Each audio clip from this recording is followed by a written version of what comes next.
Every now and then, I find myself fixing a power bank or laptop batteries or any device that accepts this size of battery,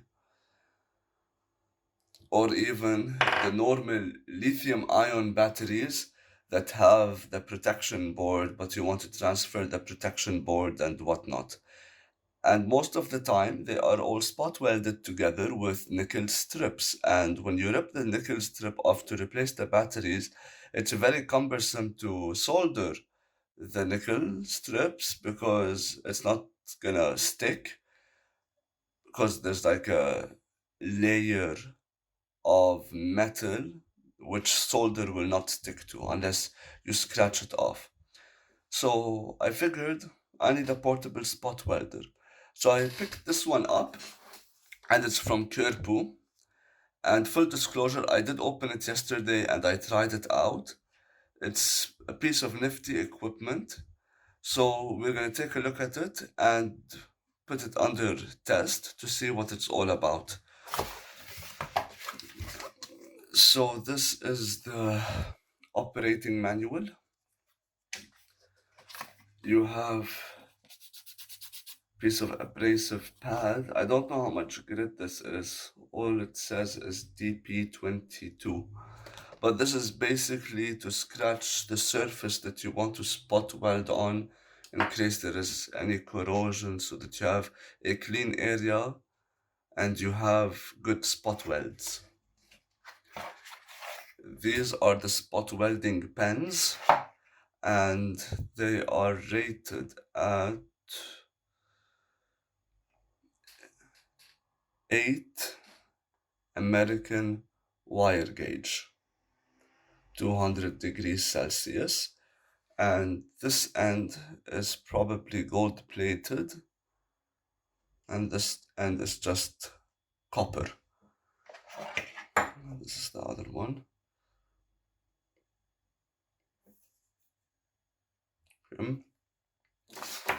What's nice about it is that most of the electronics I'm getting, or tools that have batteries, are USB Type C powered. You can charge it to the USB Type C, which is lovely. Back in the day when it was micro USB, everyone's upgrading. And this is the unit itself.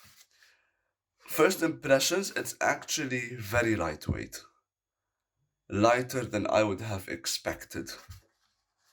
I thought this would be rather heavy, like half a kilogram, just below a kilogram, but this is very light. Like I think maybe about 250 grams. Yeah, or maybe less, 100 grams. Anything else? No.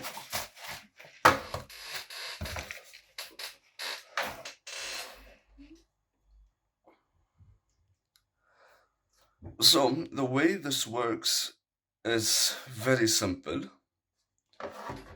We go through the instruction manual. It comes with the spot welding machine. Let's fix the focus. Comes with the spot welding machine, the Type C charger, spot welding pens, and on the top panel, which is over here, this is where we plug the USB Type C. And this is for when you are in manual mode. You press the button to initiate the spot weld. The directions for the use, they tell us that we have to push the power button for 2 seconds, and the indicator lights will turn on, and then another 2 seconds to turn it off.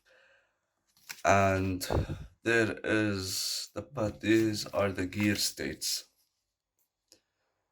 They go from the first gear to the 11th gear, depending on the amount of welding that you have to do and the thickness of the nickel strip, how high the welding current will be. And you have 2 welding modes, one that's manual and one that's automatic. The automatic is when the 2 welding pens, when it detects the short between these two, it will initiate the weld. And for the manual, you put these two in short, but you have to push this button.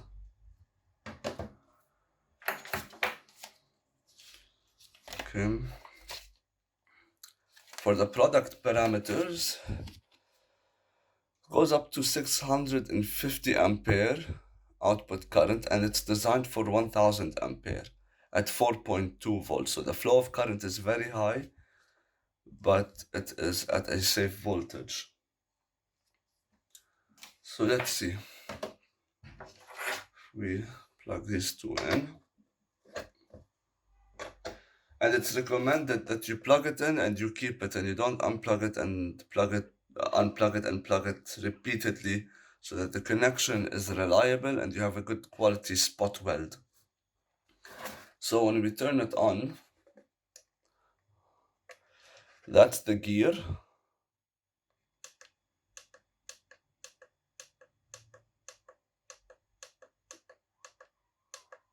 That was the 11th. Now we're on 1. And this is manual versus automatic. I like it. So if we wanted to take this battery and put spot welds on it, this is a piece of nickel I was using. And put it on here. Let's get some zoom on.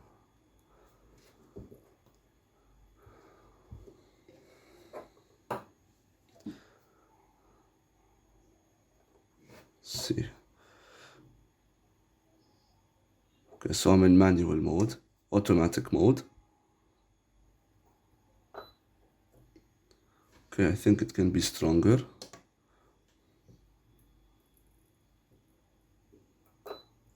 That's stronger.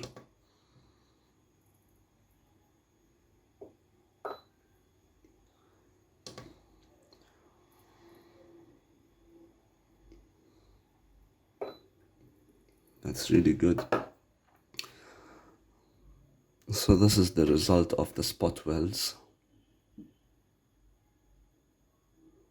It's not bad for something that you would use at a DIY level. This is actually pretty on there. I'm not gonna rip it off, because if you think about it, within the usage parameters you are working in, you're not gonna be suspending these batteries from a string. It's gonna be inside an enclosure that's safe. What's important is a reliable and safe electrical connection. If we went to the manual mode, let's see, this is going to be... So it will not initiate a weld, because we have to push the button. Okay. Turn it back off. So overall, it is a good product. This one is worth $55, and it's not bad. It's probably going to work very reliably as long as you take good care of it. If I only had one design consideration, is apparently when you are in manual mode or in automatic mode, according to the manual, where is it? Manual mode is on this side, but apparently manual mode, according to the paper, is on this side, because I was thinking that this is like a sign of orientation, but turns out that manual mode is on this side, like this, because the button is over here.